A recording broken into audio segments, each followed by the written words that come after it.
Shoal with One Great Vacation. We are on day 8. Yeah, I've lost track of days. I think it's day 8. We'll go with day 8. So, we are on the top of Cedar. Oh, God, I don't even have a.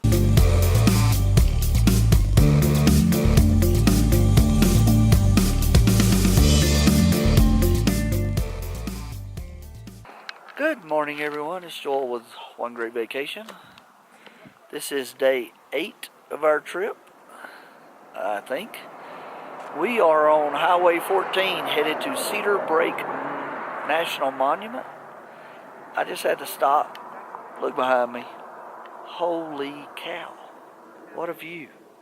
This is just on the side of the road. We just stopped to see what was going on. I think it's going to be a great day. Oh, did I mention it's 70 degrees and not 106 right now? So I'm not boiling. Yeah, it's going to be a great day.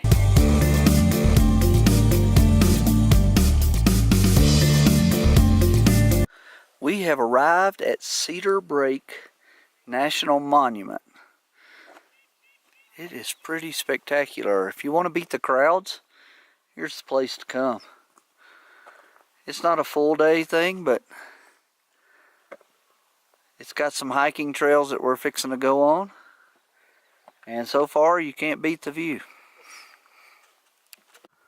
This is what's known as the amphitheater. Those hoodoos over there are supposed to represent people sitting and listening to me give a speech. 10,350 feet above sea level. We're on top of this mountain. Pretty awesome view. Okay, so we're on the Rampart Trail. We went about 50 feet and found this. And realized, yes, we are at 11,000 feet. 10,000 feet. Whatever, where I can't breathe. Holy cow, Batman. Look at this. I can walk out here, and I'm not going too much further than this, but I could walk out to that edge. I value my life a little more than that, because that is a fall right there. And off into the distance there, you can see the town of Cedar something or another. But, wow. The trail has eroded away here to about 2 feet. And then it is downhill from there. Of that I can guarantee you. The backside of this trail just turned spectacular. You can actually see snow over there still under some of the trees.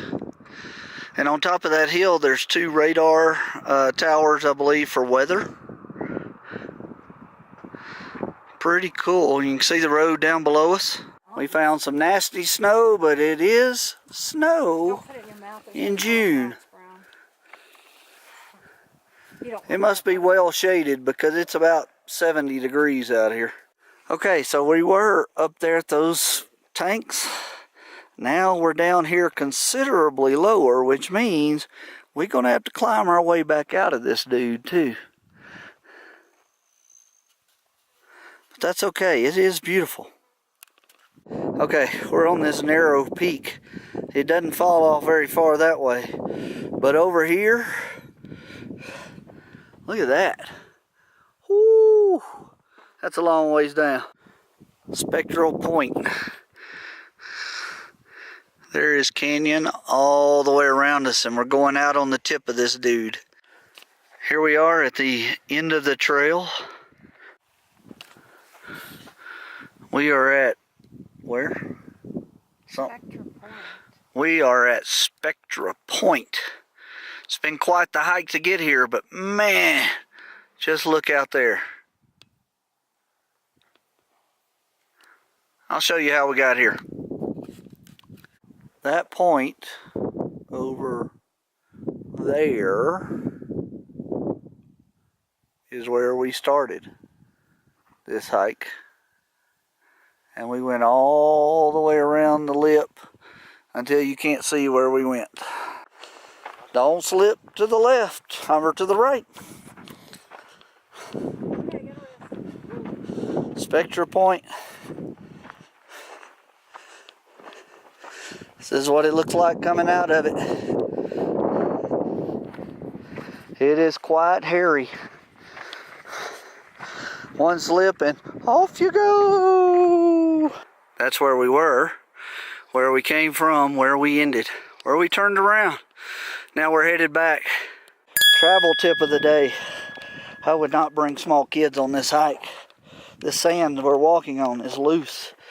Right here they've got it shored up, but right above us it wasn't. And I mean, you slide off that, you're gone. There ain't no coming back from that. So I would recommend that this hike is not for small children anyway. I'd let them get at least 10 years old and then keep them between you and watch them. Because you could stumble and fall and find yourself in a bad way. Okay, this is called Chessman Overlook. I'm not real sure I see the chess pieces, but I assume that they're talking about some of that. See that white peak across the way? That's where we were earlier. We drove around here, by the way. We didn't hike. We're fixing to go on another 2-mile hike here. That first one was 2 miles. We're going to do another one for you. So, I'll catch you on the trail. Alright, everybody. This is the Alpine Pond trailhead. We are headed up, I guess, to a pond.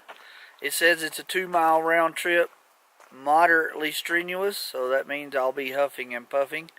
You know, at some point, you just want to go and be there. So let's try it. And that's how you do it with the clap method. Here we are. Poof! Nothing to it. Shouldn't all hikes be that way? You clap your hands, you're there.